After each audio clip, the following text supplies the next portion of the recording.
평안하십니까? 행복하십니까? 점점 참 세상에 사는 것이 쉽지 않다 하는 생각을 들게 합니다. 세상이 도무지 종잡을 수 없는 모습으로 달려가는 것 같습니다. 한 주간 한 주간 마치 살 얼음판을 걸어가는 것처럼 언제 어디서 무슨 소식이 들려올지 모르는 시대를 살아가고 있는 것 같습니다. 신문을 보기가, 뉴스를 보기가 두려운 시대입니다. 하나님을 대적하는 모습들이 곳곳에서 너무나 적나라하게 드러나고 있는 시대입니다. 조용히 적그리스도가 움직이고 있는 것이 아니라 이제는 드러내놓고 그 모습을 드러내놓고 활동하고 있는 것 같은 시대를 살아가고 있습니다. 금주 오레곤주에서 엄프카 커뮤니티 칼리지에서 총기 사건이 또 있었습니다. 갑작스럽게 강의를 하고 있는 교수가 쓰러져서 총에 맞아 쓰러져서 죽고, 범인이 크리스 하퍼 멀서라고 하는 사람이 들어와서 학생들을 엎드리게 하고 한 명씩 세워서 종교가 뭐냐고 묻고 기독교인이라고 그러니까 죽이고, 그렇지 않은 경우는 몸에 다리에다가 총을 쏘고 머리에 쏘고 다리에 쏘고 하면서 기독교인들만 골라서 죽이는 일이 있었습니다. 9명이 죽고 자기 자신도 죽긴 했습니다만 이게 경찰과 병원 측에서 자살한 걸로 지금 결론이 나는 것 같습니다. 10명이 죽었습니다. 한 7명, 8명 다친 걸로 지금 알고 있습니다. 왜 그랬는지, 범행 동기도 공범이 있는지 밝혀지지 않았습니다. 수사 중이겠죠. 계속해서 반복해서 너무 하나님을 대적하고 예수 믿는 사람들을 핍박하는 시대를 우리가 함께 살아가고 있습니다. 정말 힘들다 하는 느낌과 함께 동시에 잘 살아야 되겠다는 생각을 다시 한번 할 수밖에 없는 시점이 아닌가 생각됩니다. 이 시대를 힘들게 이민자로 살아가고 있는 저와 여러분들이 단지 이 시대에 이곳에서 이민자로서 살고, 아니 살아남고 성공하는 것이 목적이 아니라 제대로 살아야 되겠다 하는 생각을 다시 한번 하게 합니다. 참으로 제대로 인생을 살아가는 질문을 할 수밖에 없는, 우리가 왜 살고 어떻게 살고 무엇을 위해서 살아가야 되는지에 대한 질문을 하지 않을 수 없는 시대라는 것이죠. 수많은 철학자들이, 또 인문학자들이, 사회학자들이, 교육학자들이 이전에 이런 문제를 가지고 고민을 했을 것입니다. 그러나 그 정답이 철학 속에 있는 것이 아니고, 사회학 속에 있는 것이 아니고, 인문학 속에 있는 것이 아니고, 교육학 속에 있는 것이 아니고 성경 안에 있음을 믿으시기를 바랍니다. 오늘 이 성경이 우리에게 우리의 삶의 이유를 분명히 밝혀주고 있습니다.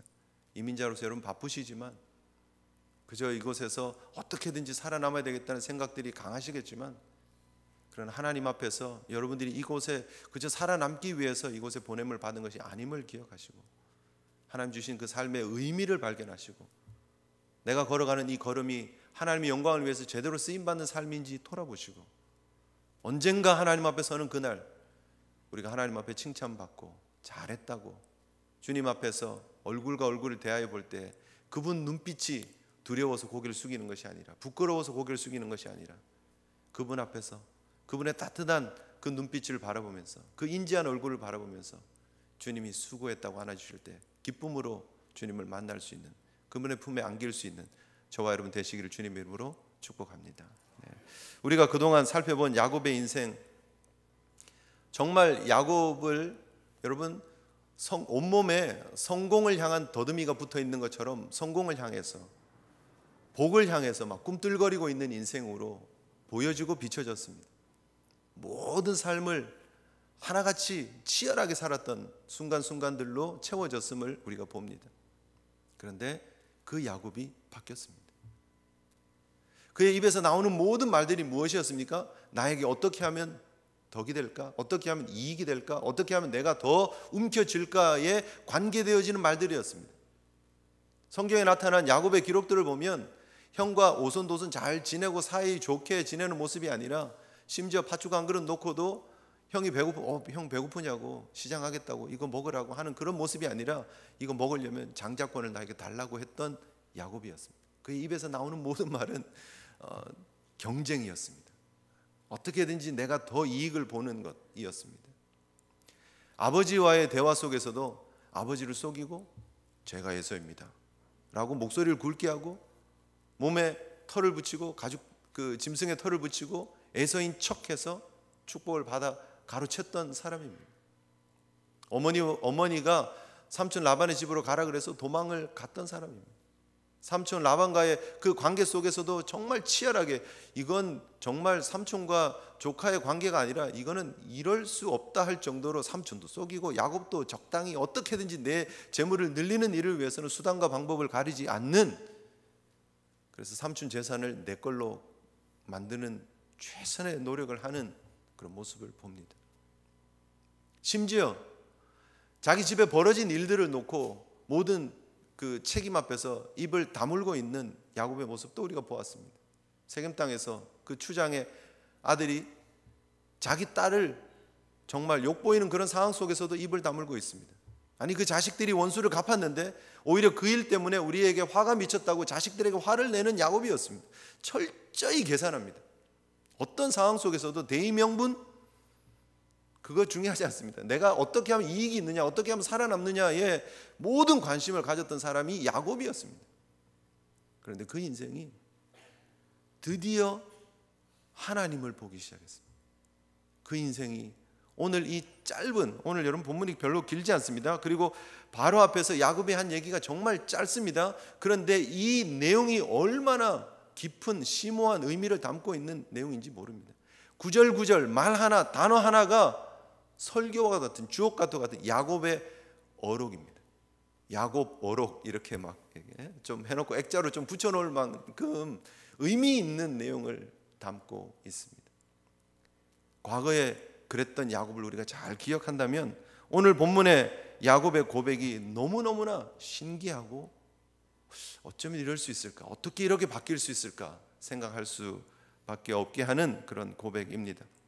오늘 본문을 보면 형들을 데리고 가서 바로를 아련하게 하고 난 다음, 형들과 만나고 난 다음 형들에게 무엇을 강조하게 했죠? 집안 대대로 우리는 목축하는 집안입니다를 강조를 했습니다. 그래서 그 애굽 사람들이 가증히 여기는 직업을 그대로 솔직하게 드러냅니다. 그리고 자신들이 원하는 땅은 오히려 목축하기 좋은 고센 땅, 중앙이 아니라 수도권이 아니라 오히려 지방에 있는 땅을 달라고 얘기를 하게끔 했었습니다. 그리고 난 이후에 이어서 바로 야곱을 지금 바로에게 데리고 가서 아련을 시킵니다. 여러분, 이전에 야곱이었으면 어떻게 했을 것 같습니까? 들어가면서 바로 만세 뭐 했을 것 같지 않습니까? 바로여 만세수를 누리소서 뭐 이렇게 했든지, 바로를 향해서 온갖 아첨의 말을 하면서 바로를 배우니까 뭐 태양을 보는 것 같습니다 뭐 이렇게 얘기를 하든지, 그죠? 그들은 태양을 섬겼으니까 뭐 그렇게 할 수 있는 상황이에요.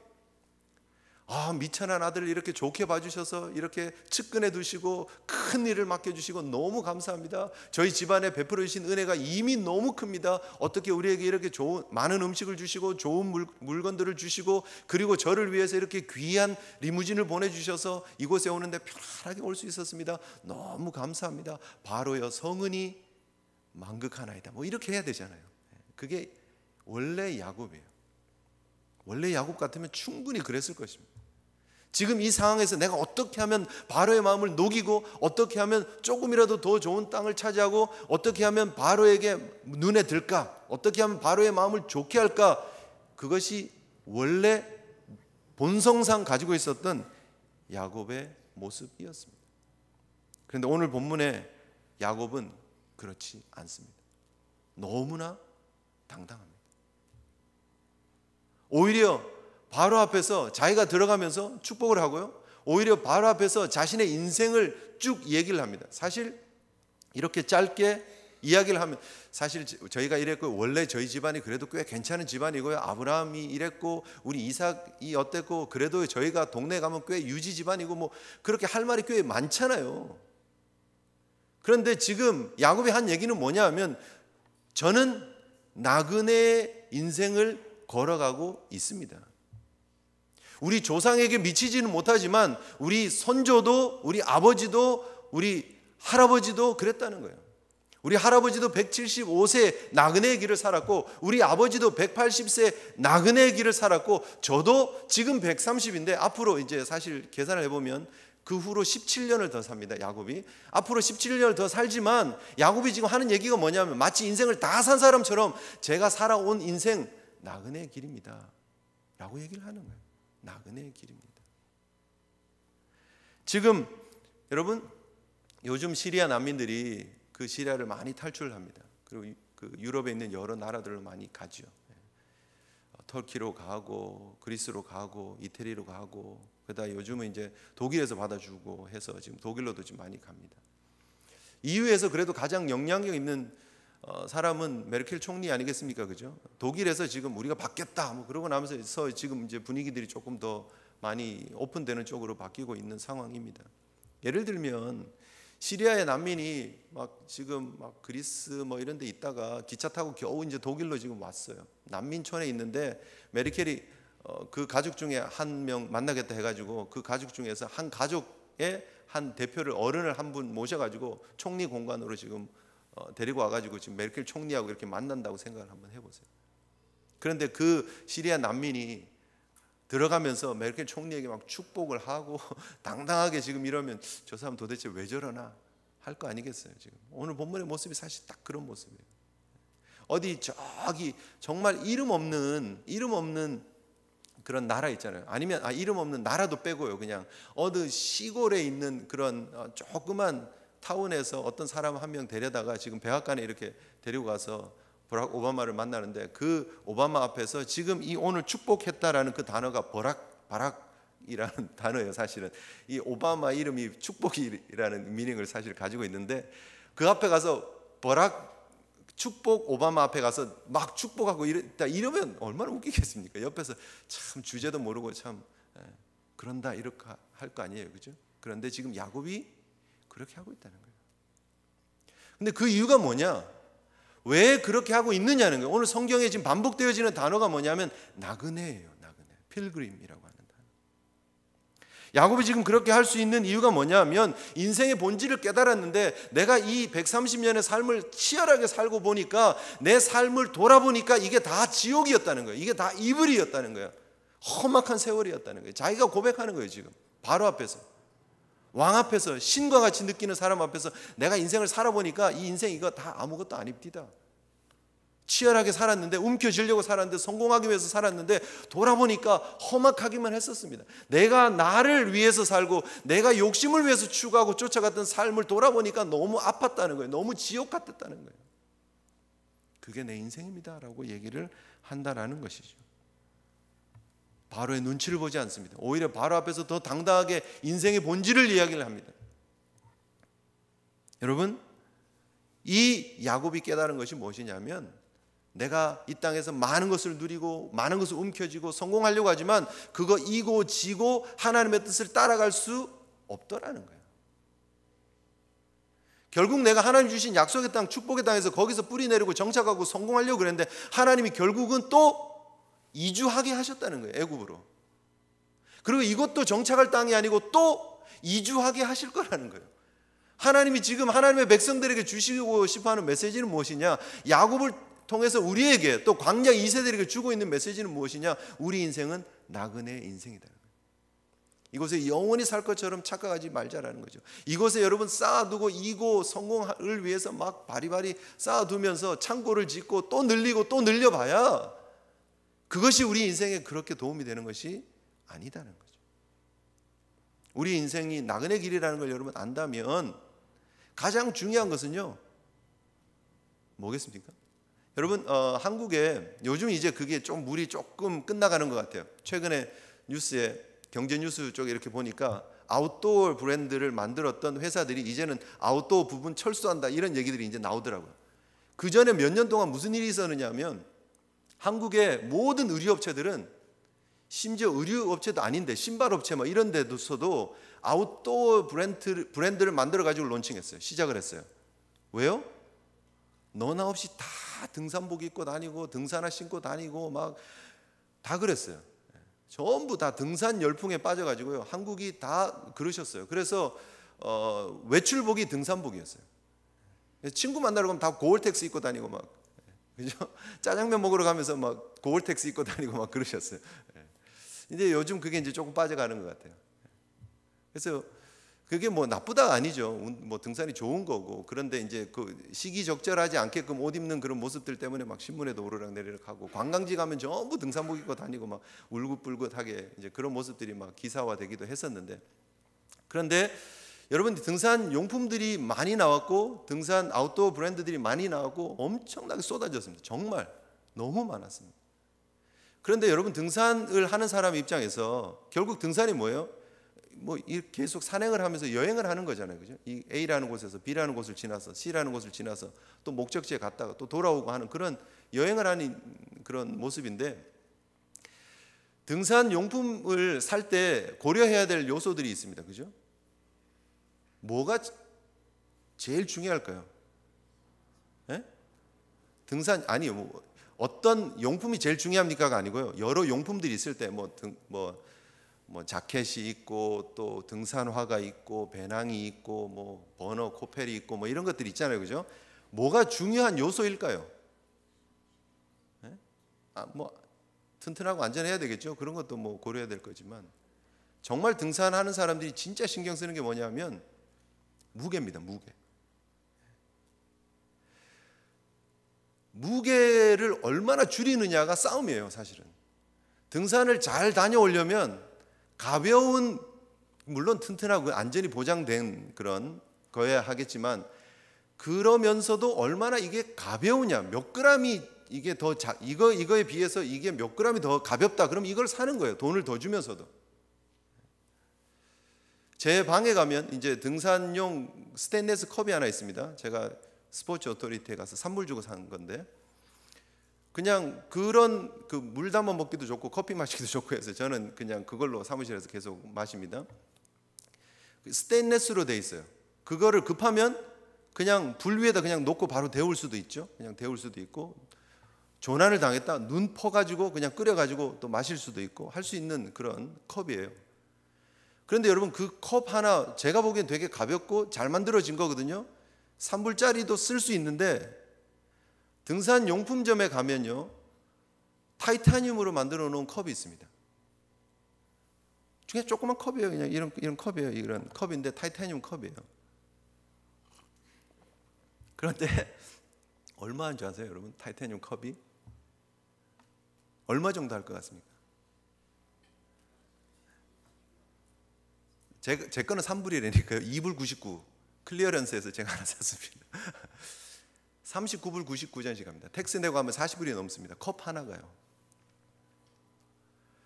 그거 말고 뭐 다른 코펠 세트 뭐 이렇게 만약에 샀다 그러면 좀 중간짜리 그릇, 뭐 접시, 거기다가 뭐 밥 해 먹을 수 있는 거 이렇게 사고 스택 해가지고 이렇게 좀 사잖아요. 그럼 몇백 불 줘야 됩니다. 근데 왜 사는 줄 아십니까? 가벼우니까요. 무게를 줄일 수 있으니까. 덜 피곤하니까. 끝까지 살아남기 위해서는요, 줄여야 돼요. 텐트도 가벼운 거. 그래서 넣고 등산하러 가는 거예요. 물론 뭐 우리 일반 그냥 여기 동산 올라갔다 내려올 때는 신경 안 쓰셔도 됩니다. 그럼 꼭 40불짜리 사지 마세요. 그게 중요하다는 게 아니고 그만큼 무게가 중요하다는 거예요. 그런데 여러분, 우리가 인생의 여행을 하면서 나그네 길을 걸으면서 우리는 무게에 대한 개념이 잘 없어요. 나그네 길을 걸어간다 하면서 우리는 이고 지고 더 좋은 거 보면 이것도 괜찮아 보이고 저것도 괜찮아 보이고 이것저것 막 쌓아두는 데에 너무너무 열심을 내고 있다는 거예요. 여러분, 우리가 짐을 어느 정도 쌓아두는 것 같습니까? 네, 여러분 집에 짐을 어느 정도 쌓아두는 것 같습니까? 답은요, 공간이 허락하는 만큼. 네. 공간이 있는 만큼 쌓입니다. 공간이 있는 만큼. 네. 제가 여기 지금 이사 오기 전에 저기 리틀넥에서 살 때 가라지가 하나 있었습니다. 제 평생 참 처음으로 가라지 있는 집에도 살아봤는데, 가라지가 와, 여기다 차를 넣으면 야, 차 겨울에 눈도 안 오고 뭐 눈도 안 맞고 좋겠다 뭐 그랬는데, 가라지에다가 차를 넣은 적이 한 번도 없습니다. 한 번도 없습니다. 뭐가 들어갑니까? 온갖 짐들이 다 들어갑니다. 거기에 누가 뭐 이런 거 있는데 목사님 네 주십시오 하고 왜 받는지 아세요? 공간이 있으니까 받는 거예요. 공간이 없으면 안 받아요. 그런데 공간이 있으니까 네 그거 뭐 언젠간 한번 쓰겠지 하고 받아서 거기다가 넣어놓는 거예요. 일단은 넣는 거예요. 일단은 2단은 생각 안 해요. 일단은 받고 집어넣는 거예요. 그리고 또 받고 또 받고, 심지어는 뭐 어떤 분이 타이어를 갈았는데 이 타이어가 조금 그래도 괜찮으니까 언제 쓸지 모르니까 목사님 갖다 놓을래요? 네. 그리고 남이 갈아놓은 타이어도 갖다 집어넣고 별게 다 들어갔었어요. 나중에 이사 올 때 결국은 그 가라지 안에 있는 모든 물건은 다 그렇죠, 쓰레기였어요. 진짜 쓰레기였어요. 제가 거기 있으면서 거기서 꺼내 썼던 거는 바운티 페이퍼 타올 넣어놨던 거, 뭐 화장지 좀 넣어놨던 거 꺼내 쓴 거 외에는 거기에 있는 모든 물건은 그냥 그대로 쓰레기였습니다. 아이들이 크면서 장난감들, 자전거들 막 이렇게 시대가 지나면서 못 쓰는 것들 있잖아요. 다 물론 남 주는 것도 좀 있었지만 결국은 이사 오면서 했던 게 뭐냐면 다 버리는 거예요. 계속 버리는 거예요. 왜요? 이쪽 사택에 맞춰야 되잖아요. 이때 사택 공간에 맞춰야 되니까 그 공간에 맞게끔 짐 줄이는 게 이사하는 거예요. 그리고 와서 또 여기저기 들어가 있는데, 들어가 있는 것들은 지금 다 쓰레기입니다. 사실 또 안 나오고 또 옮기면 또 한번 이렇게 하면 그 다 쓰레기 아니에요. 사실은 원베드룸 살다가 투베드룸 가면 투베드룸만큼 짐이 늘어납니다. 쓰리베드룸으로 옮겨가면 쓰리베드룸만큼 늘어납니다. 그러다가 여차여차해서 자식들 다 출가하고 이제 원베드룸으로 줄이려고 그러면 다 버려야 되는 거예요. 쓰레기. 우리는 공간만큼 이고지고 있습니다. 저장 강박 장애를 가지고 있습니다. 병이에요. 그 진짜 병이거든요, 여러분. 언젠가는 한번 쓰겠지. 그리고 막 쌓아둬요. 우리 인생에 그런 것들이 너무 많다라는 거예요. 그리고 거기에 마음을 둡니다. 보고 든든해합니다. 우리의 인생의 방들, 우리의 인생의 창고들만 그러느냐? 그렇지 않다라는 거예요. 우리의 마음의 그릇들, 우리의 마음의 창고도 마찬가지예요. 우리의 마음에요, 이렇게 책상 같은 게 하나 있다고 여러분 생각하시면 돼요. 제 강대상이 지금 요만하잖아요, 그죠? 여기에 지금 성경책이 있고 제 설교를 위한 아이패드가 있고 뭐 컵도 있고 뭐 있습니다. 지금 빈 공간들이 조금 있어요. 조금 있어요. 왜요? 이게 작으니까. 여러분, 우리 인생에 공간이 있어요. 우리 마음의 공간이. 컴퓨터로 얘기를 하면 램이 어느 정도냐? 요즘 뭐 컴퓨터 괜찮은 것 같다. 보통 한 8GB 정도는 들어가 있으니까 8기기 자기 공간이에요. 거기다가 다 꺼내놓고 일을 하는 작업 공간이에요. 이미 꽉 차 있어요. 하나님 앞에 우리의 마음의 판이 이미 세상 것으로 꽉 차 있어요. 이쪽에는 건강, 이쪽에는 성공, 이쪽에는 돈, 이쪽에는 인기, 이쪽에는 재미, 이쪽에는 뭐 1박 2일 하나 들어가 있고 드라마 들어가 있고, 하나님의 자리할 공간은 어디 있느냐. 우리 마음에 과연 하나님의 임재가 있을 수 있는 공간들이 얼만큼 있느냐는 거예요. 새벽마다 우리는 얼마나 그거를 깨끗하게 치우고 거기 하나님의 임재를 바라보면서 그곳에서 하나님을 만나느냐 하는 거예요. 나그네 인생을 산다라고 하면서 우리의 인생에 이고지는 것이, 우리의 인생에 집어넣은 것들이, 끌어놓은 것들이 너무 많지 않느냐는 거예요. 창고 가득. 오늘 우리의 인생을 다시 한번 야곱의 이 설교의 메시지, 야곱의 어록을 통해서 우리가 다시 한번 점검해야 됩니다. 우리는 이 땅에 나그네 인생을 걸어가는 하나님의 사람이라는 거예요. 우리는 이 땅에 사람들 만족시키기 위해서 혹은 내가 생각하는 인생의 성공을 위해서 추구하는 삶이 아니라 하나님이 심어주신 자리에서 하나님의 영광을 위해서, 하나님의 목적을 위해서 걸어가는 하나님의 사람인 줄 믿으시기를 바랍니다. 이 환경을 움켜쥐려고 그러지 마시고 환경을 바라보면서 내가 어디로 가야 되는지를 보는 거예요. 여행을 하는 사람, 등산하는 사람, 그 환경을 보면서, 지형을 보면서 내가 이쪽으로 가야 되는구나. 환경을 보면서 내 목적지를 바라봅니다. 근데 정착하려고 하는 사람들은 이 땅이 괜찮나? 이게 땅값이 올라갈 건가? 그거 생각하는 거예요. 그리고 거기 주저앉으려고 하는 거예요. 야곱이 무엇을 얘기를 합니까? 우리 인생은 하나님 주신 이유가 있고 목적이 있는 인생이고 우리의 인생은 나그네 인생이다. 우리 사랑하는 성도님들, 우리 제일 성도님들은 이 땅에 영원히 살 것이 아님을 분명히 기억하시고 하나님이 허락하신 축복의 땅을 향해서, 천국을 향해서 믿음의 아름다운 여정을 걸어가시는 멋진 나그네들 되시기를 주님의 이름으로 축복합니다. 욕심내면 망하는 거예요. 욕심내면 힘들어지는 거예요. 야곱이 뭐라고 얘기를 합니까? 험악한 세월을 보냈습니다. 이불의 세월을 보냈습니다. 지옥이었습니다. 욕심내면 그런 거예요. 야곱의 인생은 욕심내는 순간이 쌓여서 130년이 험악한 세월이 돼버린 거예요. 오늘 원어의 뜻이 그런 거예요. 쌓인 나의 날수가 보니까 험악한 세월이었습니다. 그 말이에요. 여러분 뭘 쌓아가고 계시느냐? 뭘 쌓아가시느냐? 내가 중심이 되고 날 위해서 살아가면요, 그게 힘들고 어려운 삶이에요. 어려워요. 귀찮아요. 맡기면. 오늘 이 야곱이 이렇게 고백할 수 있는 이유가 무엇이냐면 이제 하나님이 보이는 거예요. 이제 믿음이 들어간 거예요. 이제 하나님이 내 삶의 주인이라는 걸 아니까, 맡기니까 이제는 바로 앞에 눈치 볼 게 없는 거예요. 내 마음이 이제는 편안해졌어요.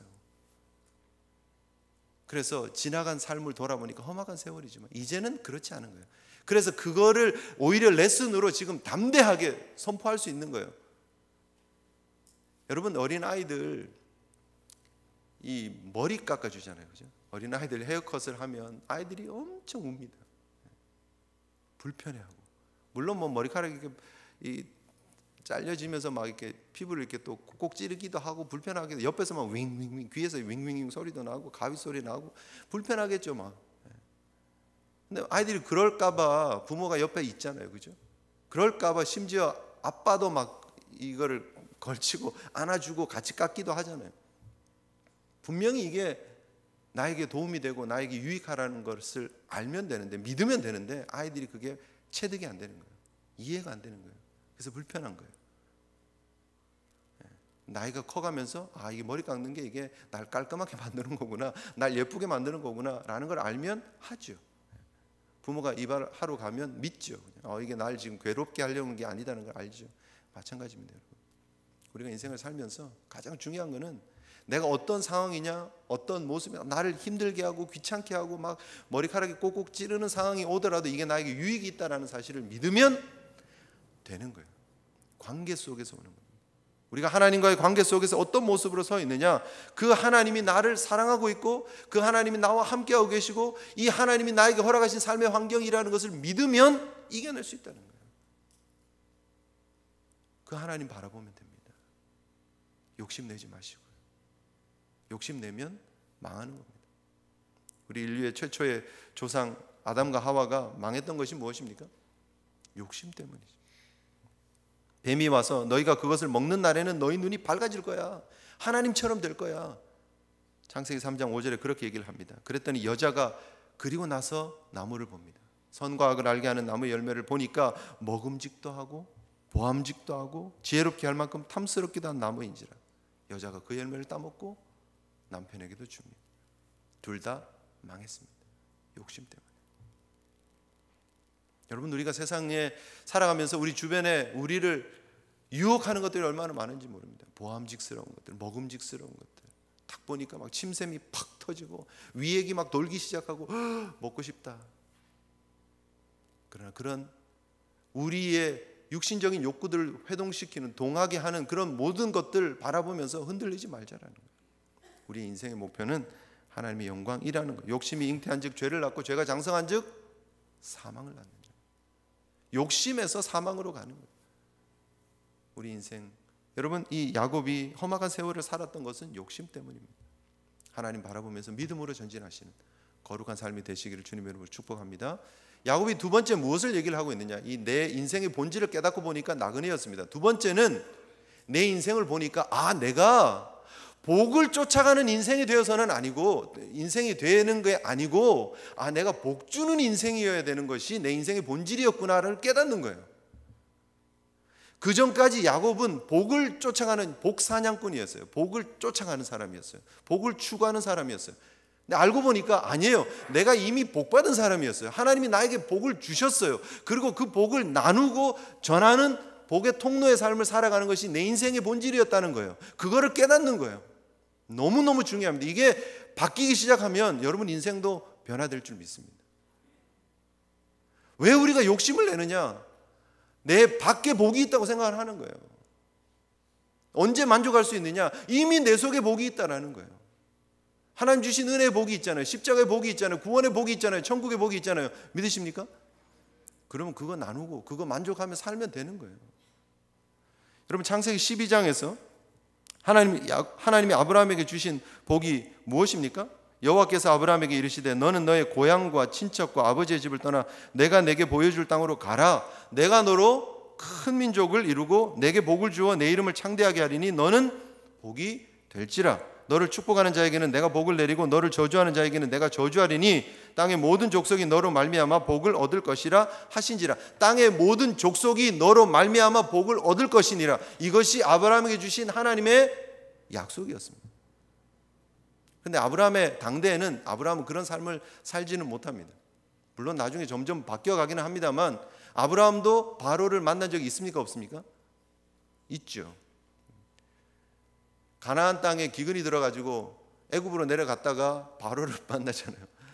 얼마나 부끄러운 일을 당합니까? 사라를, 와이프를 자기 누이라고 속이고 와이프 뺏기고 막 참 비참했죠, 오히려.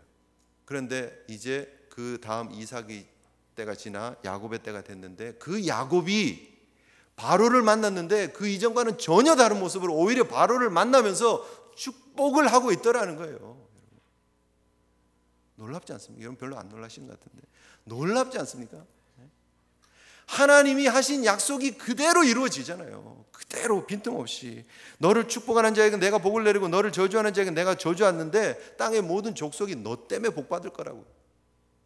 그 아브라함의 후손을 통해서 하나님이 복을 주시겠다 그랬는데 진짜 그 아브라함의 후손을 통해서 지금 복을 받고 있잖아요. 바로가 복을 받고 있잖아요. 애굽이 복을 받고 있잖아요. 이제 우리가 계속해서 보겠지만 주변의 모든 땅들이 아브라함의 후손을 통해서 복을 받고 있잖아요. 나중에 예수 그리스도로 예표되어질 요셉을 통해서 복 받고 있잖아요. 삶을 이어가고 있잖아요. 이게 하나님이 주신 약속이었고 이게 신실하게 이루어진 하나님의 약속이라는 사실을 믿으시기를 바랍니다. 그 약속이 우리 가운데 이루어졌습니다. 우리가 영적 아브라함의 후손이고 우리 속에 예수 그리스도의 은혜와 축복이 주어졌고 우리가 요셉의 실존인 예수 그리스도를 붙잡고 승리하는 삶, 축복의 삶을 이미 살아가고 있다라는 거예요. 그래서 우리가 세상을 향해서 축복하는 자가 되어야 되는 줄 믿습니다. 세상 보고 기웃기웃하지 마시고 세상 보고 눈치 보지 마시고 세상 앞에 구걸하지 마시고 세상은 우리의 배경입니다. 그냥 백그라운드입니다. 오늘 본문에 나타나고 있는 바로는 조연입니다. 들러리입니다. 엑스트라입니다. 하나님의 사람이 주인공입니다. 야곱이 주인공이고 요셉이 주인공이고 이 야곱 즉 이스라엘이 주인공입니다. 광야 2세들이 광야에서 이 말씀을 들으면서 그들이 기억해내는 것이 무엇이냐면 아 그렇지 우리가 나그네 인생이구나. 가나안에 들어가서도 그곳에 영원히 정착하는 것이 아니라 하나님이 이끄시는 대로 따라가는 가나안의 삶이 하나님의 축복의 삶이 되기 위해서는 우리가 나그네의 삶임을 기억해야 되는 것이구나. 그리고 철저히 하나님 의식하며 우리를 통해서 주신 하나님의 복이 우리를 통해서 흘러갈 수 있는 복의 통로가 되어야 되겠구나를 전하고 있는 거죠. 지금 저와 여러분들에게 똑같이 지금 주고 있는 메시지예요. 내가 그냥 복 받고 밖에 복을 우리 집안으로 옮겨놓고 움켜쥐고 창고 더 늘리고 더 집 늘리고 더 사업체 늘리고 그래서 복을 쌓아두는 것이 복이 아니고요. 내 속에 있는 복을 기억하고 이 복을 전하는 삶을 살려는 거예요. 우리가 왕 같은 제사장이라는 거죠. 그리스도의 그 놀라운 덕을 전하는 삶을 살아야 된다. 여러분 속에 이미 주어진 복이 무엇인지 잘 기억하고 계십니까? 깨닫고 계십니까? 그 삶을 실천하시는 저와 여러분 되시기를 주님 이름으로 축복합니다. 이루어질 수 있습니다. 아니 하나님이 이루고 계십니다. 오늘 본문을 통해서 우리가 보는 것은 오늘 설교 제목처럼 축복하는 인생으로 만드신 하나님이에요. 놀랍지 않습니까? 복하고 있는 야곱을 축복하는 인생으로 바꿔주셨어요. 그 신실하신 하나님이 아브라함에게 주신 그 약속을 드디어 야곱을 통해서 이루시는 모습을 봐요. 너무나 감격적입니다. 생각만 해도 가슴이 뭉클하지 않습니까? 그렇게 그려놓은 그림을 하나님께서 여러분들을 통해서 더 구체적으로 그리기를 원하세요. 예수 믿는다 하는 사람들에게 총을 대고 죽이는 세상을 향해서 우리가 하나님의 사람으로 어떻게 살아가야 되는지에 대한 메시지를 전해주라고 하나님은 우리를 세우시고 이 시대의 삶을 살게 하셨는 줄 믿으시기를 바랍니다. 치열하게 그들과 경쟁하고 그들을 더 눌러서 그들을 더 짓밟고 올라서서 성공해라가 아니라 그들에게 우리가 가지고 있는 이 놀라운 영적 신비한 비밀을 보여주라는 거예요. 우리 속에 이미 주어진 하나님의 복을 전하라는 거예요. 예수 믿는 담대함, 예수 믿는 자긍심, 예수 믿는 그 고귀한 내 속에 있는 질그릇 속에 있는 보배를 증거하고 전하시는 저와 여러분 되시기를 주님의 이름으로 축복합니다. 여러분 이웃을 향해서 축복하세요. 여러분 가족들을 향해서 축복하세요. 여러분 직장 동료들을 향해서 축복하세요. 그들과 너무 경쟁하지 마세요. 언성 높이지 마세요. 핏대 올리지 마세요. 조그만 거 가지고 사탕 하나 가지고 돈일불 가지고 불키지 마세요. 너그럽게 여유 있게 이미 내 속에 하나님이 주신 엄청난 축복이 있는데, 이미 내 속에 세상에 빼앗을 수 없는 천국의 비밀이 들어와 있는데, 이미 내 속에 보화 되신 예수 그리스도께서 들어와 계시는데, 여러분 그 세상 앞에서 여러분 더 당당하게 더 멋지게 나누고 전하고 보여줄 수 있는 귀한 삶을, 사명의 삶을 살아가시기를 주님의 이름으로 축복합니다. 우리 함께 하나님 앞에 다짐하면서 기도했으면 좋겠습니다.